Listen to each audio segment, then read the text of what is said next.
तो my dear students, D El Ed second semester के first paper वर्तमान भारतीय समाज और प्रारंभिक शिक्षा में आपका स्वागत है। इसमें हम लोग टॉपिक पढ़ रहे थे दूरस्थ शिक्षा, जो कि फर्स्ट चैप्टर का है। तो हमने पिछले वीडियो में पढ़ा था दूरस्थ शिक्षा का अर्थ, दूरस्थ शिक्षा के मुख्य घटक और दूरस्थ शिक्षा के लिए आवश्यक शिक्षण सामग्री।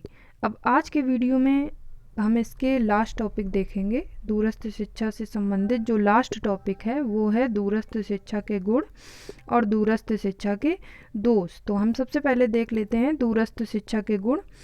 तो दूरस्थ शिक्षा एक शिक्षा की आधुनिक अवधारणा है। दूरस्थ शिक्षा प्रणाली में छात्रों को समान अवसर मिलता है और अपनी योग्यता और आवश्यकता के अनुसार पाठ्यक्रम चयन करने की स्वतंत्रता होती है। इसमें छात्र अपने अनुसार पाठ्यक्रम का चयन कर सकता है।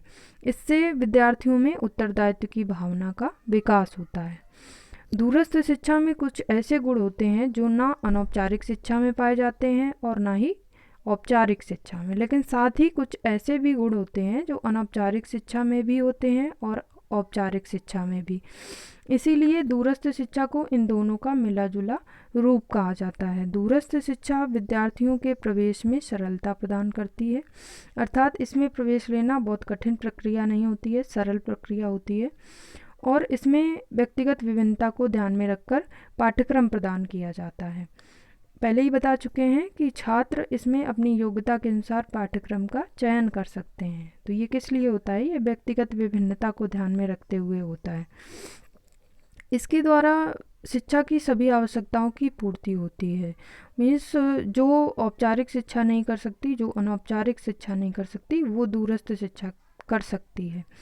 यह विद्यार्थियों में समान प्रत्यय का विकास करती है। दूरस्थ शिक्षा नौकरी या व्यवसाय कर रहे व्यक्तियों को अपने उत्तरदायित्वों का निर्वहन करते हुए शिक्षा प्रदान करती है। अर्थात दूरस्थ शिक्षा जो होती है उन लोगों के लिए वरदान होती है जो नौकरी या व्यवसाय छोड़ना नहीं चाहते, लेकिन साथ ही शिक्षा ग्रहण करना चाहते हैं, तो वह दूरस्थ शिक्षा के माध्यम से शिक्षा ग्रहण कर सकते हैं और नौकरी या व्यवसाय भी कर सकते हैं।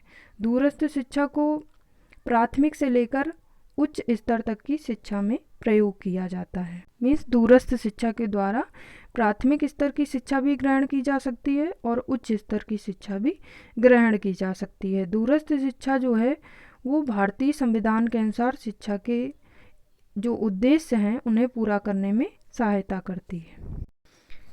इस शिक्षा व्यवस्था में विद्यार्थी के धन, समय, गति का भी सदुपयोग होता है।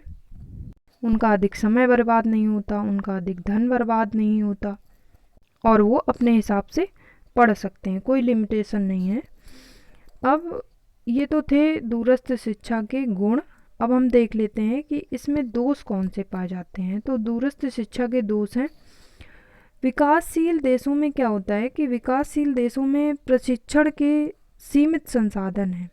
यहाँ सभी विद्यार्थियों को प्रशिक्षित करना एक समस्या है।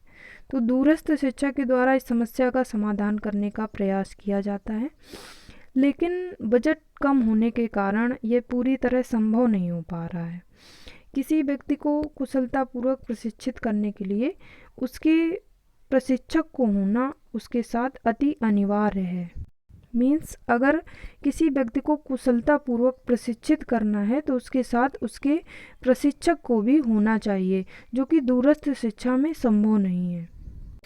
बहुत से ऐसे प्रायोगिक विषय भी हैं जहां अध्यापक के अभाव में विषय का समझ पाना संभव नहीं है। मीन्स अध्यापक के अभाव में विषय का ज्ञान असंभव है। तो वो जो विषय हैं उनकी शिक्षा दूरस्थ शिक्षा के माध्यम से नहीं दी जा सकती। और भी कई दोष हैं, जैसे दूरस्थ शिक्षा में परंपरा, सभ्यता, संस्कृति, ऐतिहासिक उपागमों के ज्ञान का उचित अभाव माना जाता है। क्योंकि जो हमारी औपचारिक संस्थाएं होती हैं उसमें हम लोग कई धर्मों की परंपराएं सीखते हैं, सभ्यताएं सीखते हैं, संस्कृति सीखते हैं, जो दूरस्थ शिक्षा के माध्यम से संभव नहीं हो पाता।